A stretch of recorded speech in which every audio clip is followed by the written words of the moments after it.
आजादी का अमृत महोत्सव।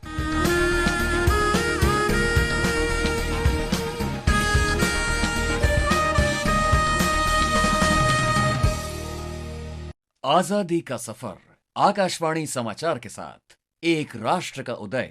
भारत का गौरवशाली स्वतंत्रता संग्राम आधुनिक विश्व में घटित महानतम संघर्षों में से एक है। आकाशवाणी समाचार रोज इस स्वतंत्रता आंदोलन की एक झलक आप तक पहुंचा रहा है।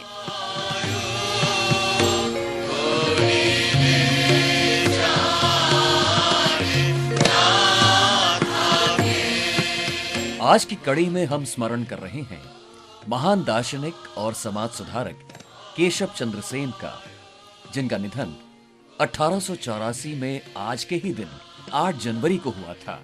बंगाल के एक जाने माने ब्रह्म समाजी नेता के रूप में उन्होंने एक नए विश्व धर्म नव विधान की स्थापना की। नव विधान यानी नया धर्म, जिसका उद्देश्य भारतीय परंपराओं के साथ पश्चिमी आध्यात्मिकता के सर्वोत्तम विचारों को शामिल करना था।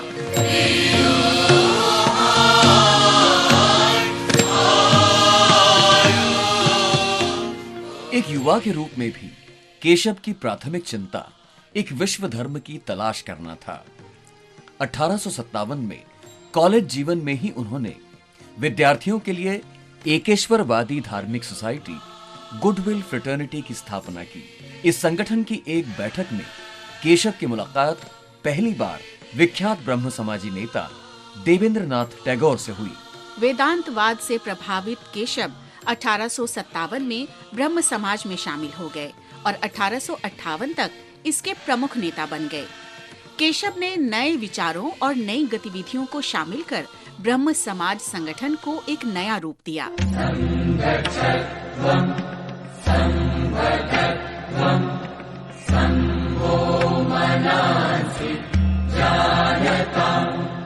1862 में धर्म समाज आचार्य बनाए जाने के बाद केशव ने जाति प्रथा, छुआछूत और बाल विवाह जैसे प्रचलनों को त्यागने की अपील की तथा विधवा विवाह और अंतरजातीय विवाह के प्रबल प्रचारक बन गए। स्त्री शिक्षा केशव की सबसे बड़ी चिंताओं में से एक थी। उन्होंने बाम बोधनी सभा के शिक्षा संबंधी प्रयासों का सक्रियता से समर्थन किया।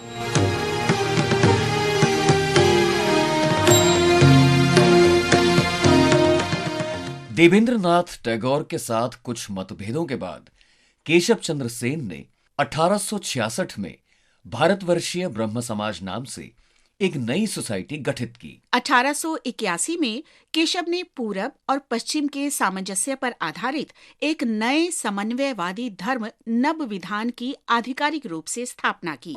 भारत के इस महान समाज सुधारक को हमारा नमन।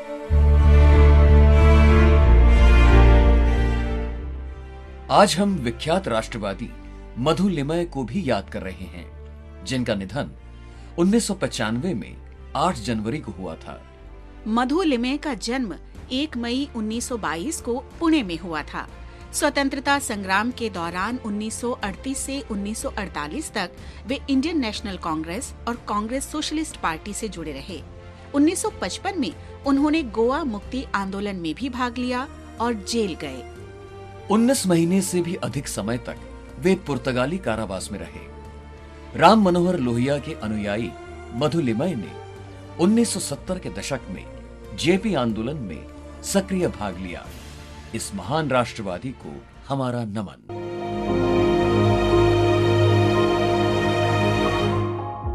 आज हम विख्यात राष्ट्रवादी और नारी अधिकारों के लिए आवाज उठाने वाली सशक्त लेखिका आशापूर्णा देवी को भी याद कर रहे हैं। उनका जन्म 8 जनवरी 1909 को कलकत्ता में हुआ था। स्वतंत्रता आंदोलन के राजनीतिक उथल-पुथल के दौर में बड़ी हो रही आशापूर्णा में बचपन से ही देशभक्ति की भावना विकसित हो रही थी।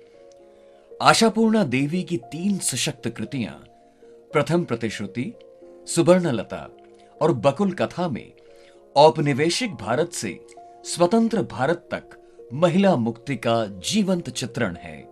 आशापूर्णा देवी की कृतियां स्त्री पुरुष भेदभाव को उजागर करती हैं।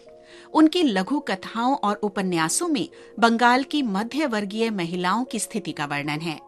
इनमें महिलाओं के शोषण, दमन, आक्रोश, बढ़ती जागरूकता और अंततः विद्रोह का चित्रण है।